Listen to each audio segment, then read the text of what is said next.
What size I-beam do I need to support a 500 pounds load, spread out evenly over the length of beam, such that the sag in the center will be less than 0.5 inch? The span will be 15 feet and the beam will be supported at the ends. The beam can be up to 6 inches deep, height of the eye. I would prefer a deeper, say 6 inch, but lighter rather than a heavier but shallower, say 4 inch, beam. The above beam will be supported at its ends by 2 vertical beams. These beams will ideally be square. What size do they need to be to support the beam and the load? I need ballpark data in this early stage of planning. I can help. Let me read your question a bit, colser. Before we get started, I'd like to point out that a professional engineer's standard of care typically includes a site visit to assess field conditions and get an overall understanding of the structure. This can obviously not be accomplished through the internet. The information provided here is meant for planning purposes only, general sizing and budgeting, and is based on the information provided by you. All loading cases considered are for vertical loads only. No lateral analysis has been completed. The information should be verified by a professional engineer who can visit the site to ensure that potentially important information has not been overlooked or omitted. So your total load is 515 equals 33.33 pounds per linear foot, correct? What is this beam being used for? You can use a W6x9 steel beam. The beam is 4 wide and 5.875 deep. It weighs 9 pounds per foot of beam length. Your total load deflection will be approximately 0.15 inches at the midspan of the beam. You can use 4x4 timber posts or standard 3 inches diameter steel posts to support your beam at each end. You will need to have a local engineer detail your connections and determine foundation requirements. Experts are credited for each adequately rated answer they provide. If you have additional questions, please let me know. Thanks.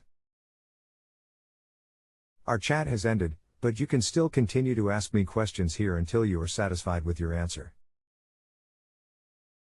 Come back to this page to view our conversation and any other new information. What happens now?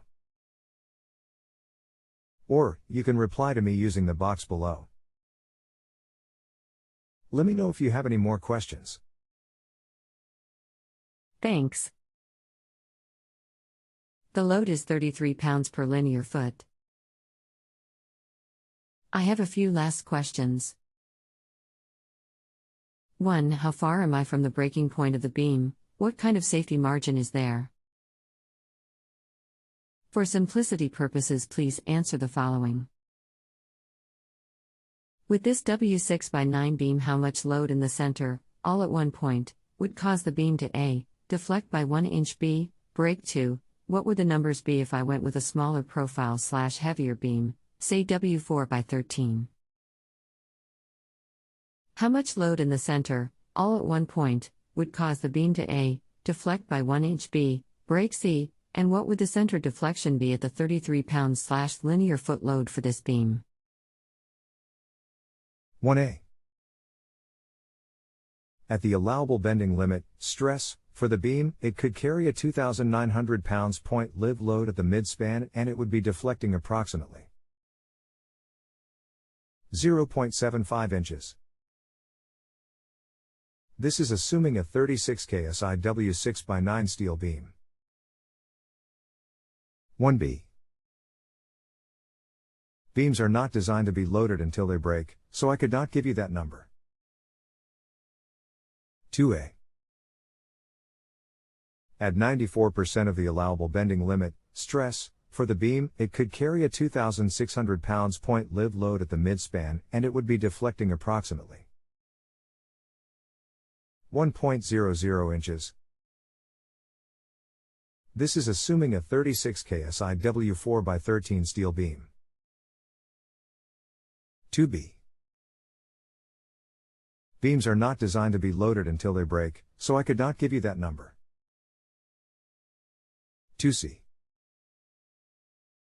For a uniform load of 33 PLF, at 11% of the allowable bending limit for the beam, it would be deflecting approximately 0.17 inches. This is assuming a 36 KSIW 4x13 steel beam. Experts are credited for each adequately rated answer they provide.